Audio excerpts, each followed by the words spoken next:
Okay, so we are heading out of the main section here of Las Vegas, and we're heading into the older part. And I like this part because, is this it?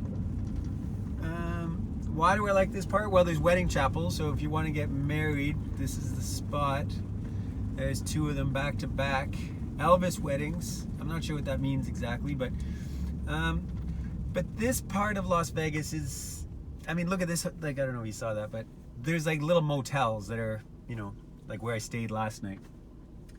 And it's not everything's not over the top the same way that it is on the main section of the Strip.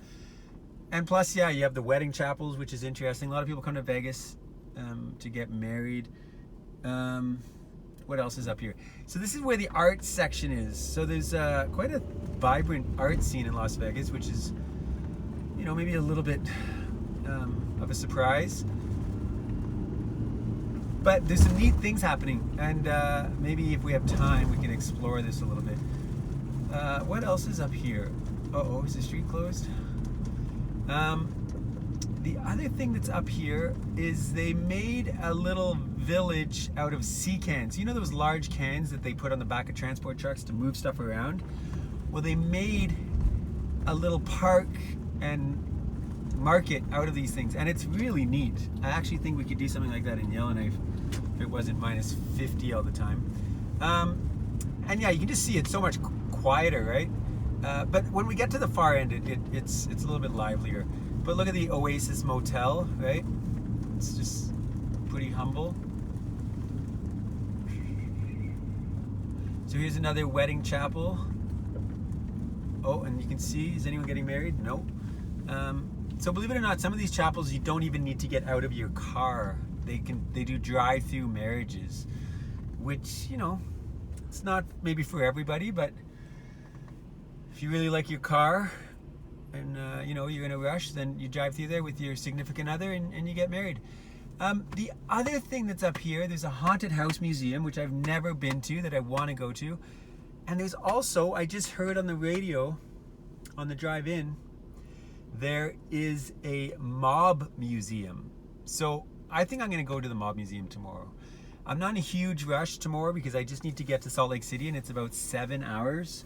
So I think I'm going to try and go to the mob museum. And I know in class, and I think it was my socials A class, one of you asked about the mob, and we did talk a little bit about prohibition. So prohibition being the outlawing or the banning of alcohol in the United States. And so this really gave the mob, you know, easy means to money, because they started selling alcohol because it was illegal. So they just did it all kind of through kind of clandestine means, and they became quite wealthy because of it. And so I think I'm going to go tomorrow to the mob museum. So that'll be fun. So let's just see. As you can see, a lot quieter up here. Coolsville. That's kind of a neat sign. Coolsville. Okay, let's just see here.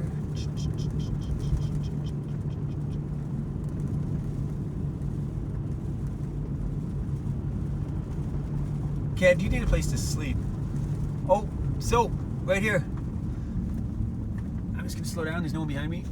So right here, the little white museum. Joan Collins got married there. Michael Jordan got married there. You wanna know who else got married there? 3 guesses. Mr. Tracy. That's right. My wonderful wife and I tied the knot there 15 years ago.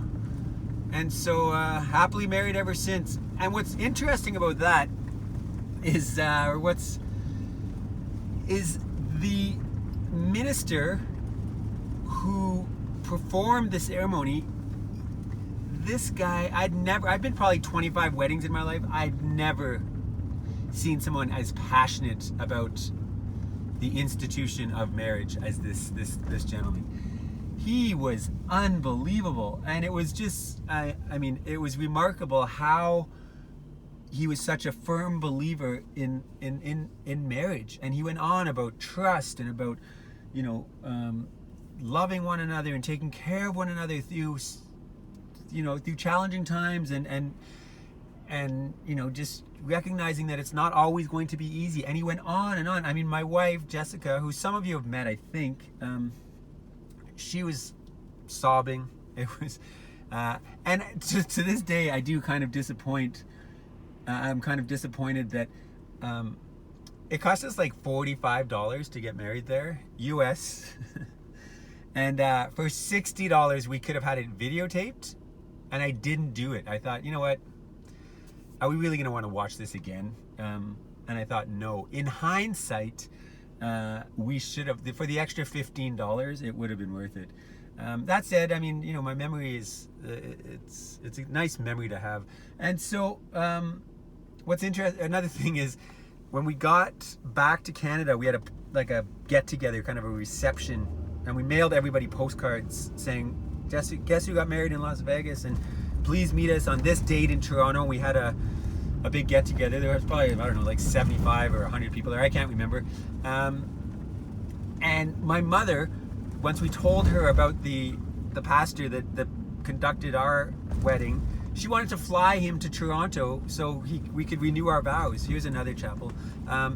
I can't remember if I called him or not. I don't remember the specifics, but I remember thinking it was kind of a crazy idea, and it did not happen. And so anyway, yeah, the Little White Chapel, same chapel as Michael Jordan got married at. So, and my wife, you know, for what it's worth, loves basketball. And so, anyway, okay, I'm gonna stop this conversation, and I'm gonna go look for a place to spend the night.